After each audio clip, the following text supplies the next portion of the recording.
You know that feeling, right?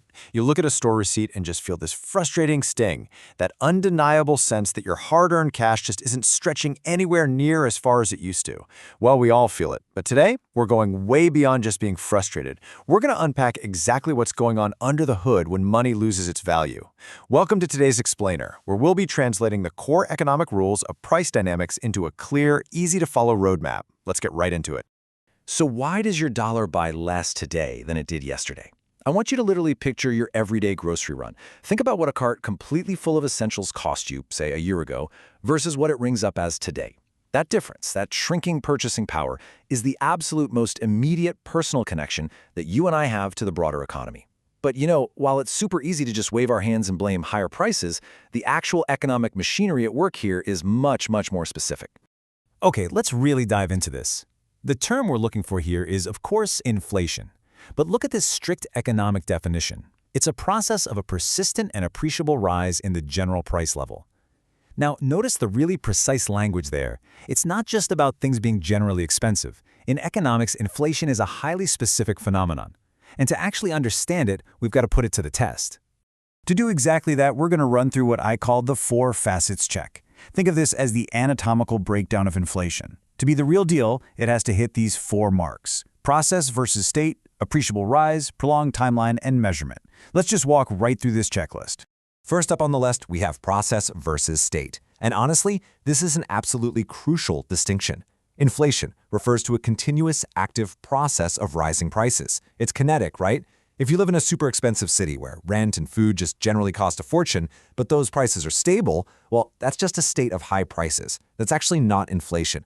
True inflation is like an escalator continuously moving upward, not just standing still on the top floor. Now, moving on to our second facet, the appreciable rise.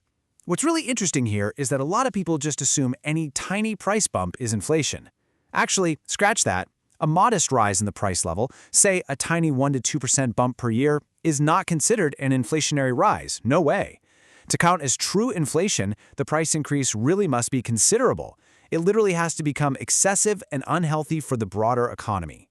And that brings us right to the third rule, the prolonged timeline.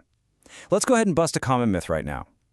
Say a crazy sudden weather event causes a massive, one-time spike in the price of oranges. That single isolated jump, it doesn't meet the criteria. The rise in prices has to be a prolonged, ongoing movement to officially be called an inflationary price rise. It's all about a sustained trend across the board, not just some temporary blip.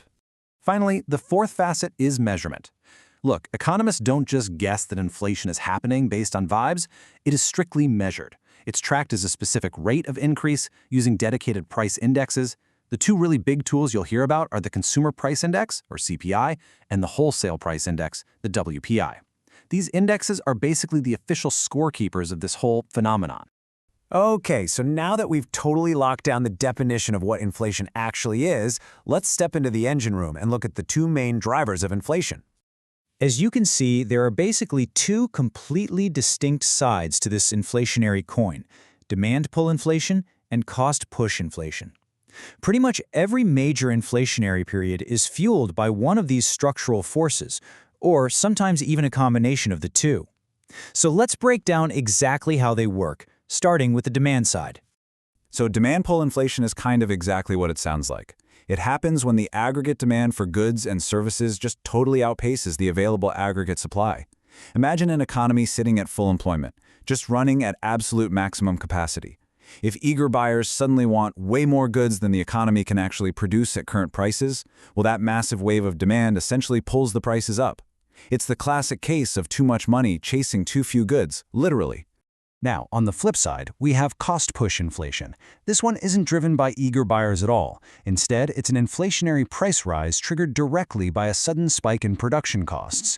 Our sources outline a couple of main reasons for this. Maybe it's a big increase in wage costs for workers, or businesses deciding they want to widen their corporate profit margins. When it suddenly costs a business more to make a product, or they just want a larger slice of the pie, they simply push those price hikes directly onto the consumer. So as we wrap up this explainer on the mechanics of inflation, I really want to leave you with a bit of a challenge. The next time you're scrolling through headlines about rising prices, or the next time you're staring down that grocery receipt, try using this framework. Ask yourself, is this just a temporary spike, or are we looking at a prolonged appreciable rise? And maybe more importantly, is it being pulled up by soaring demand or pushed up by rising costs? Understanding the difference is absolutely the first step to truly decoding the economy around you. Thanks so much for joining me on this explainer, and I'll catch you next time.